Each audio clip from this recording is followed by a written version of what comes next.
Timothée Courberan, je suis actuellement directeur du service syndic à l'agence centrale, donc à mes yeux, qui est un indépendant d'une bonne taille. Je gère encore des immeubles et je gère les équipes. J'ai eu un BTS profession immobilière obtenu en 2017 et j'ai ensuite arrêté mes études à ce niveau-là parce qu'il fallait que je travaille rapidement. J'ai eu mon premier enfant fin 2018, donc il fallait que je travaille. Et quelques années plus tard, en ayant un alternant comme assistant, j'ai pu être en contact avec les FAB qui m'a proposé de donner d'avoir des coachings, des jurys, puis après des cours depuis 3 ans dans les FAB. Alors c'est le métier, déjà terrain de gestionnaire que je tiens à garder pour avoir une légitimité envers les équipes. Quand je dis de faire quelque chose, je le fais moi-même. Et je supervise donc une vingtaine de personnes, gestionnaires et assistants sur 3 sites, donc à Meyzieux, Bron et Lyon, sur la partie métier, sur la partie accompagnement, sur la partie développement, sur toutes les phases du métier. Et principalement quand même, j'ai une expertise sur la copropriété dégradée, on est syndicat l'ISR. Donc toutes ces problématiques-là qui vont être arrêtés de péril, incendie, problèmes de structure ou problèmes on va dire d'impayés sur des immeubles, je vais intervenir un peu plus fortement. Alors, j'ai été à l'EFAB, donc je connais bien l'entreprise où je suis travaille depuis longtemps avec l'EFAB.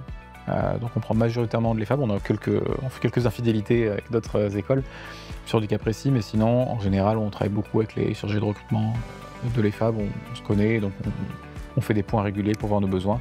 On est très dans la formation, on a mis en place des gestionnaires en alternance pour leur donner une alternance plus intéressante qu'être simple assistant au bureau. Ils ont vraiment des vrais clients, leurs vrais contrats, ils vont les voir, ils sont accompagnés et c'est des petits au départ contrats, des 5 lots, des 5 personnes, et au fur et à mesure, en fonction de l'évolution de l'alternant, il peut aller sur des plus gros dossiers.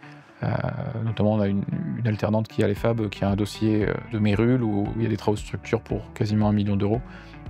Donc on la suit évidemment, mais parce qu'elle a prouvé ses capacités, donc à la fin, quand elle s'ennuie sur des dossiers plus classiques qu'on donne ceux qui débutent, on lui donne des dossiers plus complexes. Et ça fait qu'à la fin de leur alternance, ils ont une vraie expérience pro et ils sont opérationnels directement à un niveau assez intéressant. Il y a plein de métiers dans l'immobilier, mais en tout cas, en syndic, c'est une partie technique importante et une partie aussi nerveuse et diplomatique. Il faut savoir tenir la pression. En transaction, il y a un autre type de pression aussi au résultat, et il faut justement se démarquer peut-être par un regard plus technique que la simple fibre commerciale. Et après, dans les autres métiers de la gestion, c'est beaucoup de technique et de commerce aussi. Mais voilà, c'est vraiment à la fois des parties techniques et de savoir, et aussi du savoir-être pour gérer les clients, professionnels ou non. J'encourage les jeunes à se lancer dans le syndic. C'est un métier actuellement mal aimé qui pourtant apporte beaucoup. C'est un métier où on touche à tout, au juridique, au technique, à l'humain, à la diplomatie, la politique. On est en lien maintenant, en tant que syndic, on est en lien avec les métropoles, avec les villes, les services d'urbanisme. On est un peu le point central de la politique de la ville puisqu'on gère l'habitat en ville majoritairement. C'est un métier qui tend à se spécialiser, à se professionnaliser de plus en plus. C'est pour ça que je les encourage à y aller. Il y a des belles perspectives d'évolution et des défis environnementaux, sociaux et techniques intéressants.